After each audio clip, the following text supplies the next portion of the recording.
Bismillahirrahmanirrahim. Assalamualaikum warahmatullahi wabarakatuh. Sahabat kebun berkah dimanapun sahabat kebun berkah berada, jumpa lagi di channel Junediono Kebun Berkah, channel resmi kebun berkah, yaitu channel yang menginformasikan terkait tentang kehutanan, pertanian, perkebunan, wisata, terutama wisata alam Sukarobot, yaitu merupakan suatu pelatihan terkait tentang robotik, animasi, coding, dan web programming untuk putra-putri sahabat kebun berkah semua, usia PAUD sampai dengan sekolah menengah umum. Untuk itu silakan bagi putra-putri sahabat kebun berkah yang tertarik, yang ingin mengembangkan keahliannya ataupun sekedar hobi, bisa mendaftarkan diri di Sukarobot Academy Bogor yang beralamat di Komplek Perumahan Ciamas Riverview, Blok C10, Desa Ciamas Rahayu, Kecamatan Ciamas, Kabupaten Bogor, atau bisa menghubungi admin Sukarobot Academy Bogor yang kontaknya maupun alamatnya akan tercantum di deskripsi video ini. Channel Junediono Kebun Berkah juga menginformasikan terkait tentang kegiatan-kegiatan para petani dan produk-produk yang dihasilkan, seperti saung kebun berkah ya, yang dikelola oleh kelompok tani Babakan Surya Tani, ketuanya Pak Abdullah, yang menghasilkan tanaman hias aroid. Silakan bisa datang di Kampung Pasir Tengah, Desa Sukaharja, Kecamatan Cijeruk, Kabupaten Bogor, untuk bisa belajar budidaya tanaman hias aroid ataupun bermain, dan jangan lupa ya, borong tanaman hiasnya. Harapan kami, channel ini bisa diramaikan oleh sahabat-sahabat kebun berkah semua dengan cara subscribe, komen, like, join, ataupun share lagi kepada kawan-kawan sahabat kebun berkah, sehingga bisa dikenal dan bisa membantu pemasaran dari para petani. Baik sahabat kebun berkah yang berbahagia, kali ini kita masih membicarakan terkait tentang penyuluhan, dan ini memasuki seri yang ke-6. Seri yang ke-6 ini akan mengetengahkan terkait tentang kelembagaan penyuluh, terutama penyuluhan pertanian maupun penyuluh kehutanan. Kita masih mendasarkan yang paling utama pada modul atau pada literasi yang ditulis di modul perkuliahan penyuluhan pertanian yang ditulis oleh tim penyusun yang terdiri dari Dr. Rizwani SPMSI, Dr. Sally Oktarina SPMSI, Eli Rosana SPMSI, dan Tirtawati SPMSI. Modul ini diterbitkan oleh Program Studi Agribisnis Fakultas Pertanian Universitas Sriwijaya melalui Laboratorium Komunikasi dan Pengembangan Masyarakat di tahun 2023. Dan akan ada tambahan dari beberapa literatur-literatur yang lain sebagai pendukung, dan insya Allah akan kami sebutkan literaturnya ya. Baik sahabat kebun berkah yang berbahagia, terkait tentang kelembagaan ini, baik kelembagaan penyuluh pertanian maupun penyuluh kehutanan, sebenarnya sudah ada video yang kami bahas terkait hal ini dan cukup rapi diulas ya. Dan insya Allah video ini bisa sahabat kebun berkah lihat ataupun klik, dan kami tayangkan di deskripsi video ini. Sehingga karena sudah sudah dibahas ya pada 2 video, maka pada seri penyuluhan kali ini kita tidak terlalu detail dalam melakukan pembahasan. Baik, sahabat kebun berkah yang berbahagia, terkait tentang kelembagaan ini tentunya kita tidak lepas dari sejarah ya, sejarah maupun kebijakan dari penyuluhan pertanian maupun penyuluhan kehutanan ya. Dan ini memang sejarahnya kita juga sudah menjelaskan pada video ya, pada video sejarah ya, yang menjadi bagian yang melekat di dalam pembahasan kelembagaan ya. Nanti silakan bisa sahabat kebun berkah lihat ya terkait tentang sejarah ini. Namun tidak mengapa saya hanya akan menyebutkan bagian-bagian umum terkait tentang sejarah, terutama di sejarah penyuluhan pertanian ya. Dan sejarah penyuluhan pertanian mulai berkembang di tahun 1905 bersamaan dibukanya Departemen Pertanian. Di dalam bahasa Belandanya disebut sebagai Departemen van Landbouw ya, dan dibentuk oleh pemerintahan Hindia Belanda. Di institusi ini salah satunya memiliki tugas untuk melakukan kegiatan penyuluhan pertanian ya, yang dilakukan oleh pejabat Pangreh Praja ya, Pangreh Praja. Dan pada tahun 1910 dibentuklah suatu dinas penyuluhan pertanian, yaitu dalam bahasa Belandanya disebut dengan Landbouw Voorlichting ya, Dienst. Jadi Landbouw Voorlichting Dienst. Namun benar-benar berperan sebagai lembaga penyuluhan pertanian dan mulai mandiri sejak diubah menjadi Dinas Pertanian Provinsi yang terlepas dari Pangreh Praja di tahun 1980. Ini disampaikan oleh Mardikanto. Sahabat kebun berkah yang berbahagia, di masa kemerdekaan ya, kegiatan penyuluhan pertanian telah dimulai dengan dibentuknya Balai Pendidikan Masyarakat Desa. Kemudian dilanjutkan dengan Balai Penyuluhan Pertanian BPP ya, dan sekarang masih ada sahabat kebun berkah. Sahabat kebun berkah yang berbahagia, di masa dasawarsa 1990-an penyuluhan semakin dirasakan menurun perannya ya di Indonesia, walaupun dikelola oleh pemerintah di bawah Departemen Pertanian.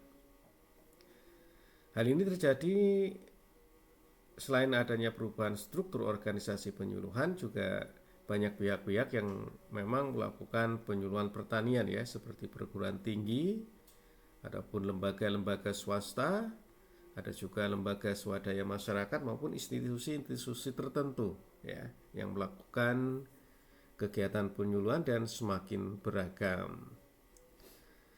Sahabat kebun berkah yang berbahagia, ini juga diberlakukannya Undang-Undang Nomor 22 Tahun 1999 tentang pemerintahan daerah ya. Dan memang undang-undang ini sudah berubah beberapa kali ya. Terakhir di tahun 2014 nomor 23. Ini semakin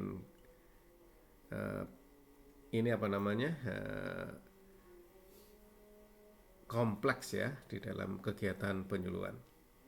Sahabat kebun berkah yang berbahagia,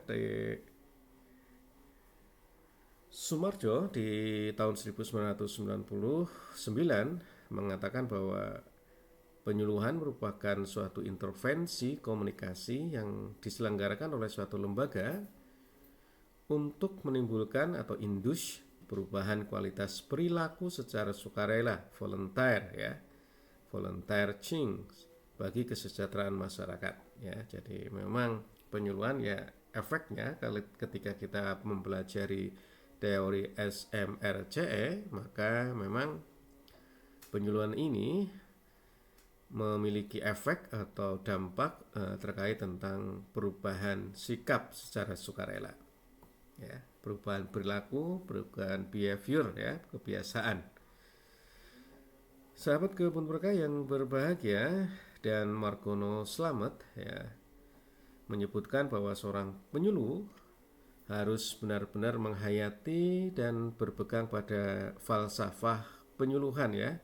Nanti falsafah penyuluhan ini menjadi bagian terakhir dari seri penyuluhan ya. Jadi nanti akan kami bahas tersendiri terkait tentang falsafah penyuluhan.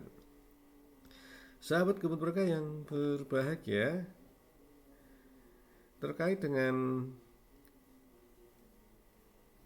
falsafah ini memang menjadi bagian penting terkait tentang seri penyuluhan ini, sehingga menjadi bahasan tersendiri ya nantinya. Sahabat Kebun Berkah yang berbahagia, adapun beberapa perkembangan terkait tentang penyuluhan di Indonesia ini sebenarnya juga sudah dibahas di video kami ya, tapi tidak mengapa kita coba menjelaskan sedikit saja terkait dengan perkembangan lembaga penyuluhan di Indonesia. Ini dibagi menjadi beberapa poin. Yang pertama adalah lembaga penyuluhan pada zaman Belanda, yang tadi sudah kita singgung ya, dari tahun 1905 sampai 1942. Tepatnya pada 1 Januari 1905, pemerintah kolonial Belanda mendirikan suatu departemen pertanian, kerajinan, dan perdagangan, Landbouw, Nijverheid, and Handel ya, atas usul Melchior Trap. Tugasnya antara lain melakukan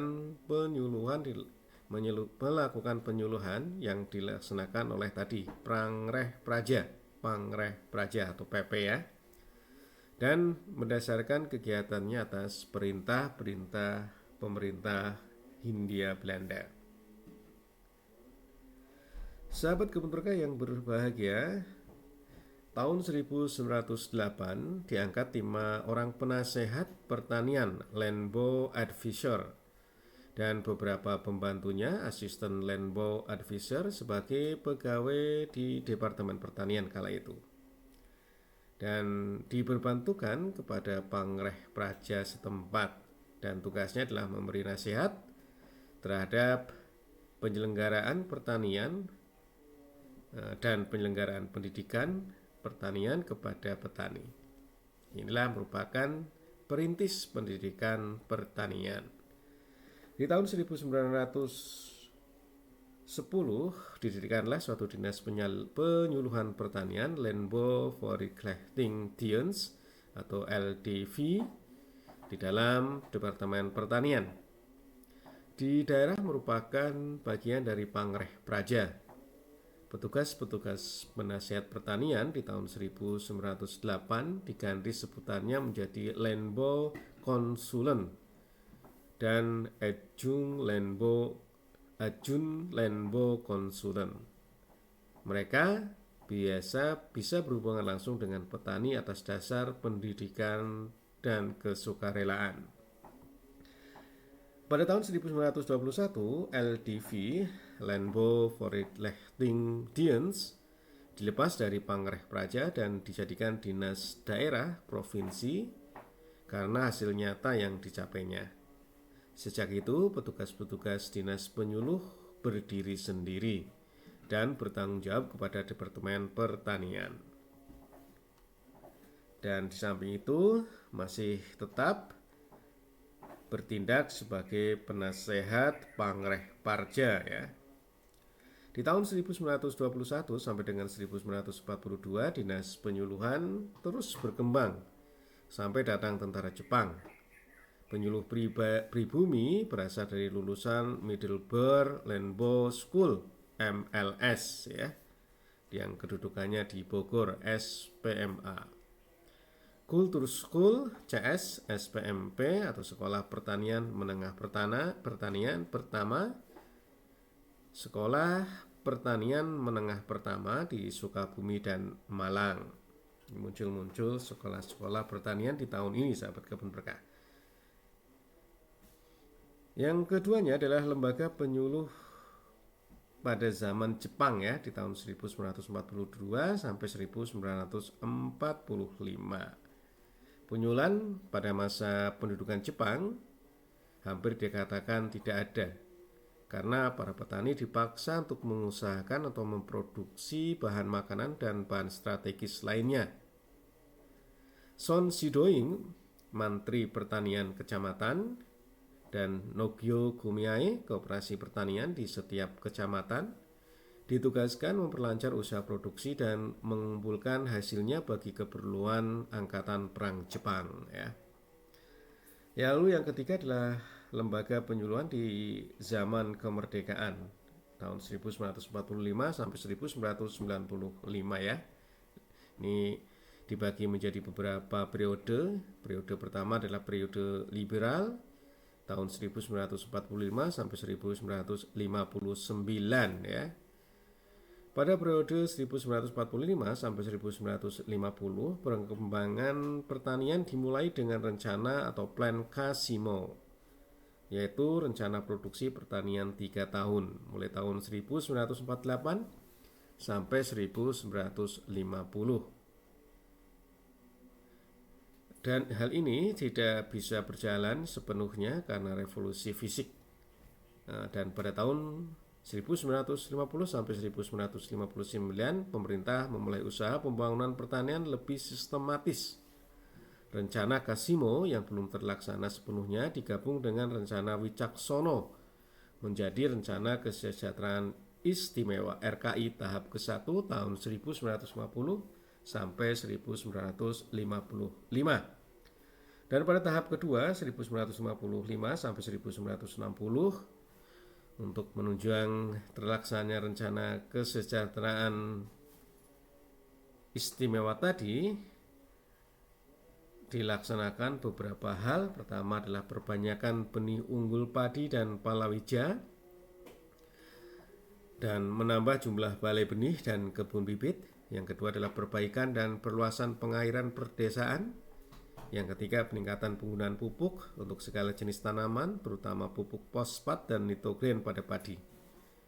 Yang keempat adalah peningkatan pemberantasan hama dan penyakit tanaman, serta memperlancar penyaluran pestisida dan peralatannya.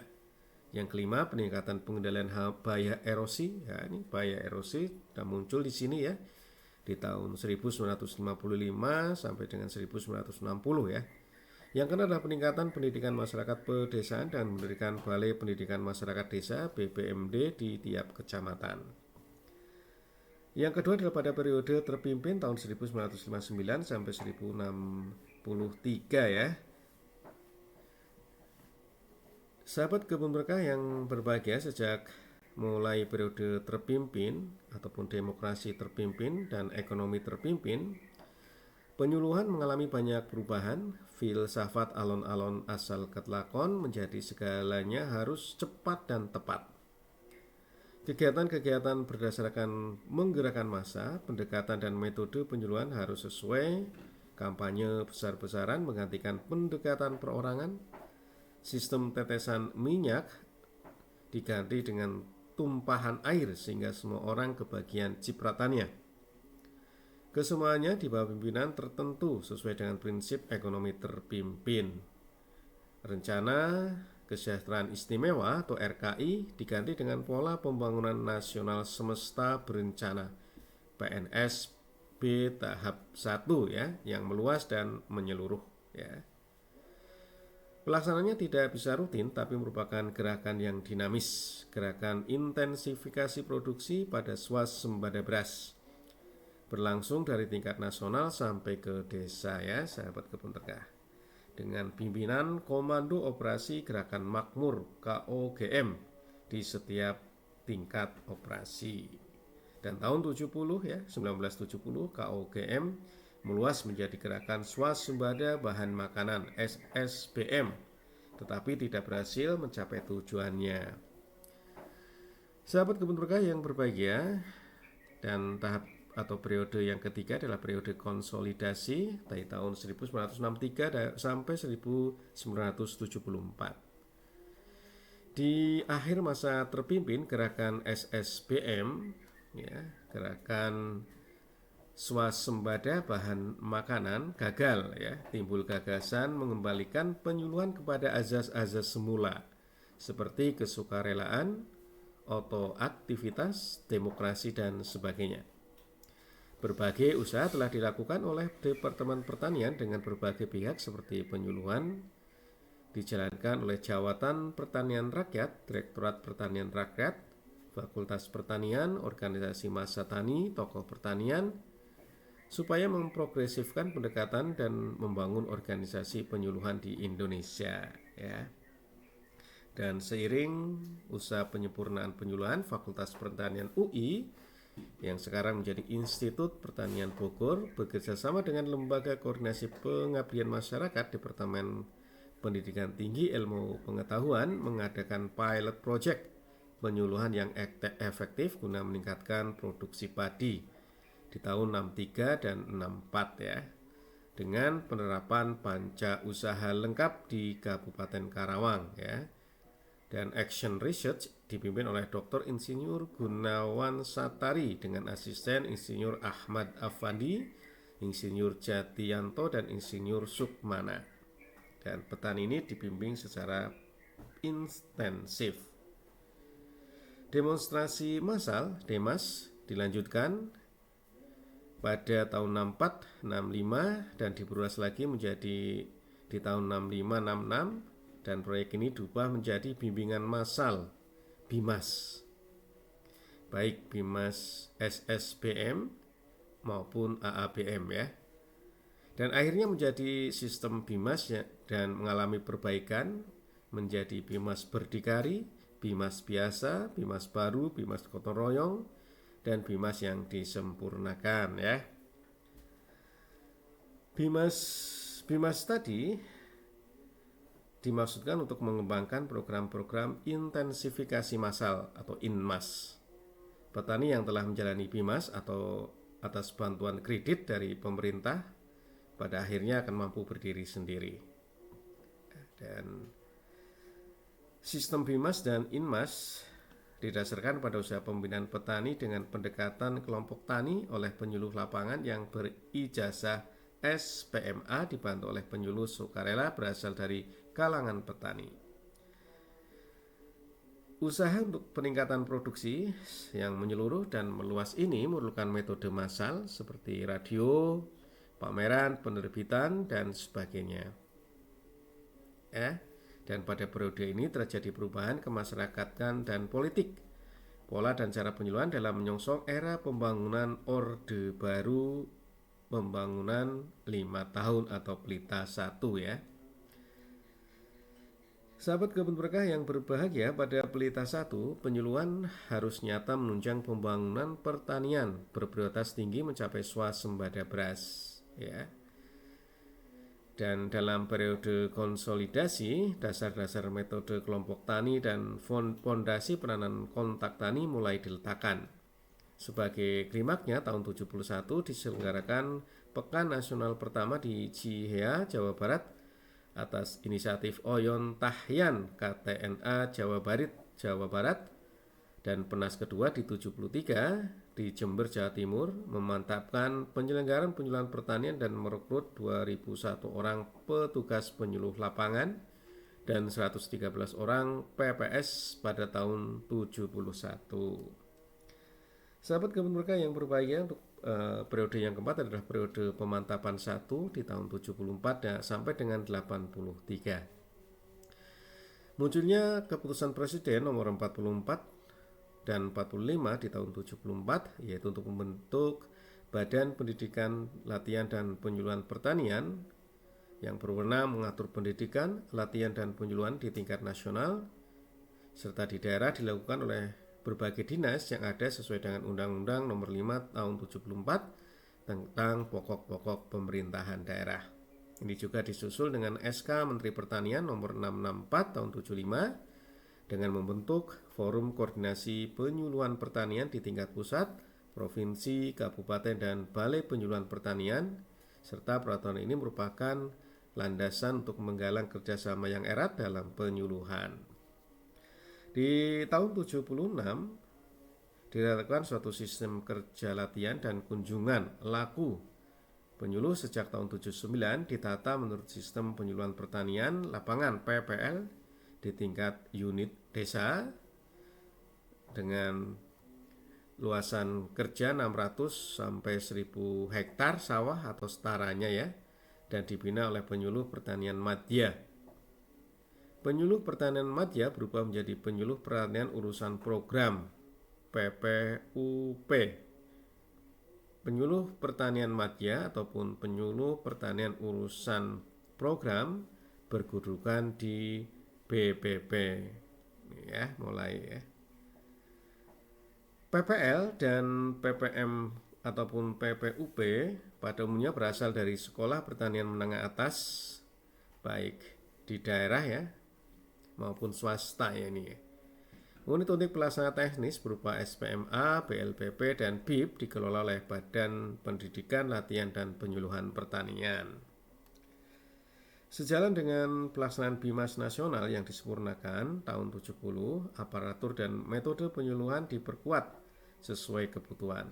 Gerakan massal BIMAS dicetuskan 4 kategori demonstrasi pada waktu itu, yaitu demplot untuk dilakukan oleh perorangan, Demfam dilakukan oleh kelompok primer, Dem area dilakukan gabungan kelompok, dan 4 Dem unit dilakukan oleh koperasi unit desa.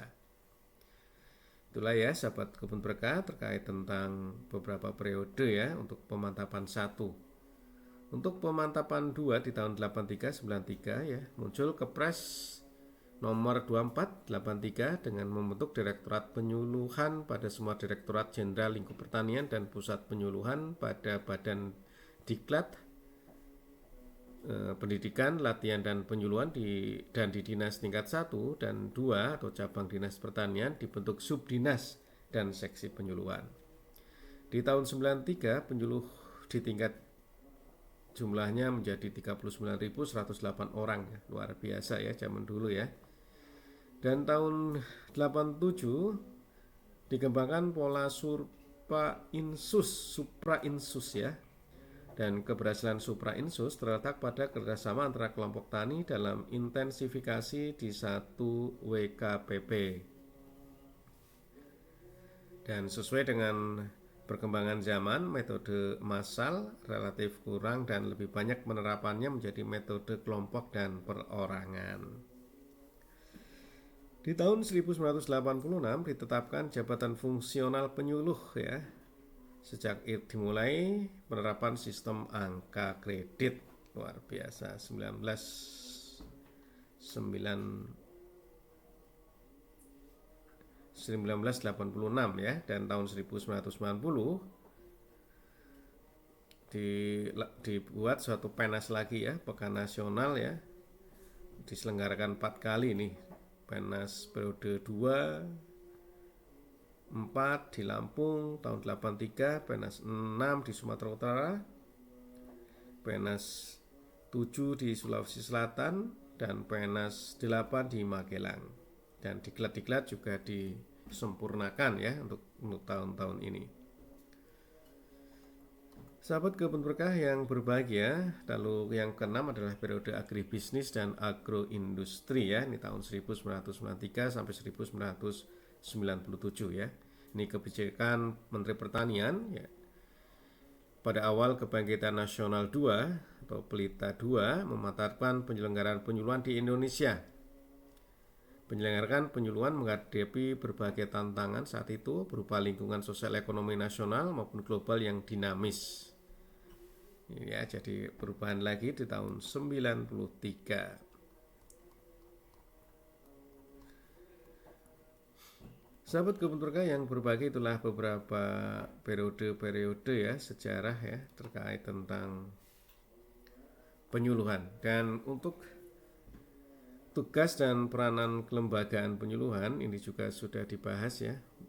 Ini berkaitan terutama di tahun 2006 ada Undang-Undang Nomor 16 tentang sistem penyuluhan pertanian, perikanan, dan kehutanan ya. Inilah munculnya suatu badan yang menaungi pertanian, menaungi perikanan, dan menaungi kehutanan. Ini muncul Undang-Undang Nomor 16 tahun 2006. Namun dengan seiring waktu, terutama di adanya perubahan undang-undang tentang pemerintahan pusat dan daerah, Undang-Undang Nomor 23 tahun 2014, maka Undang-Undang Nomor 16 tahun 2006 ini telah dicabut, sehingga penyuluh pertanian, penyuluh perikanan, dan penyuluh kehutanan dimasukkan lagi ke departemen-departemen teknis. Untuk pertanian masuk kementerian atau departemen pertanian, perikanan muncul di kementerian ataupun departemen perikanan ya. Dan tentunya juga penyuluh dari kehutanan juga dipusatkan pada Kementerian Kehutanan. Sahabat Kebun Berkah yang berbahagia, untuk penyuluhan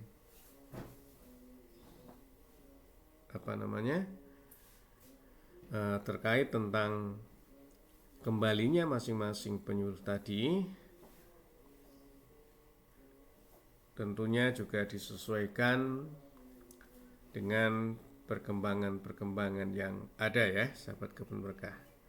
Dan untuk kelembagaan setelah dicabutnya Undang-Undang Nomor 16 tadi tahun 2006 tentang sistem penyuluhan pertanian, perikanan, dan kehutanan, sudah ada videonya ya yang secara detail menginformasikan hal ini. Silakan sahabat Kebun Berkah bisa mengekliknya ya.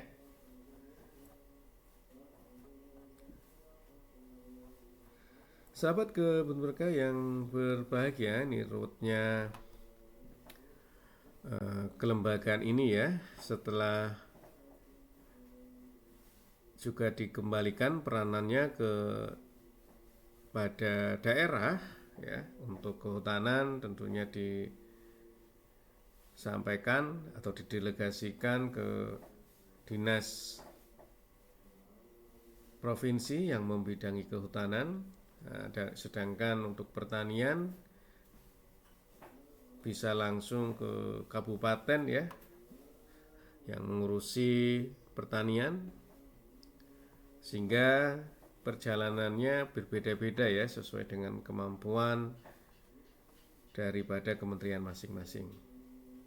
Dan ini sudah dibahas ya di dalam video-video yang sudah saya sebutkan tadi.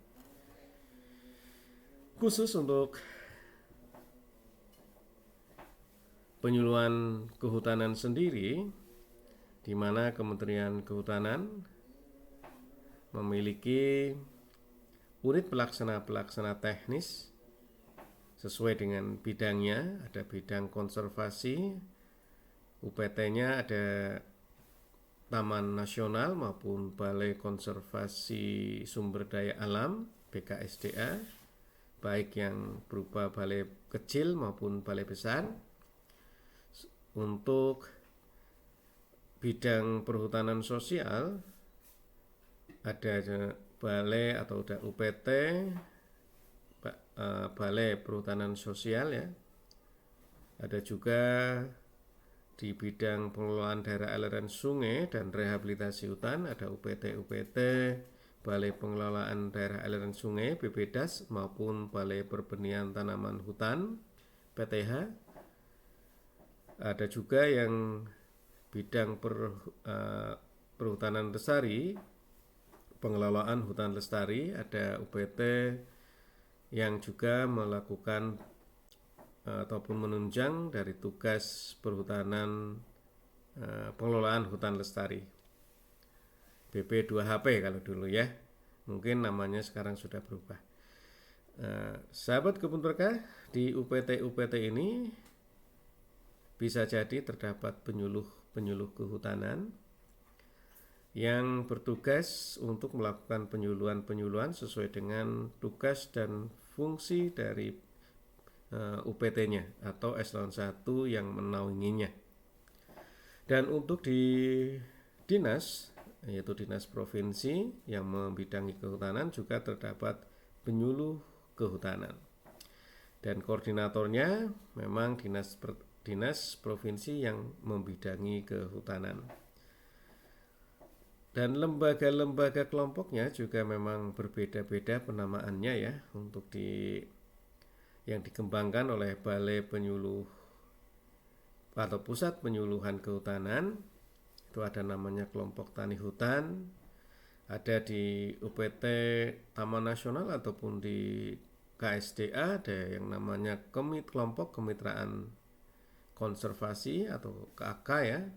Di PSKL ya, di UPT PSKL ada namanya mungkin KUPS ya, kelompok usaha perhutanan sosial. Dan bisa juga mungkin di eselon 1 pengelolaan hutan lestari mungkin juga menemukan atau memunculkan kelompok-kelompok dengan nama yang berbeda. Inilah perbedaan ini tentunya memang memberi nuansa yang lain ya sahabat kebun berkah. Mudah-mudahan bisa menjadi satu walaupun memiliki tugas maupun fungsi yang berbeda, sehingga tidak membingungkan secara administrasi mungkin ya. Jadi bisa menyatu sesuai dengan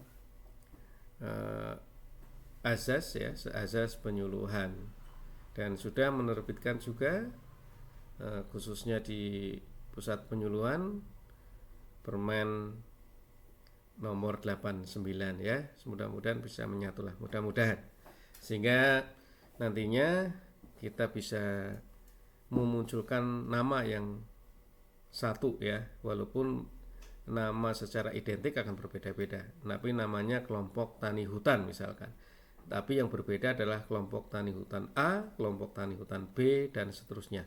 Yang berbeda itu A, B, dan seterusnya itu. Mudah-mudahan ini suatu hal yang memang mungkin berat ya, tetapi kalau tidak berubah ya tentunya nuansanya akan seperti berbeda-beda. Mudah-mudahan ini suatu harapan ya. Baik sahabat kebun berkah yang berbahagia, tadi sekilas tentang kelembagaan ya. Dan detailnya nanti akan kami deskripsikan atau kami tulis video-video yang sudah saya sebutkan tadi. Terima kasih dan tetap semangat. Jangan lupa subscribe dan share channel ini. Assalamualaikum warahmatullahi wabarakatuh.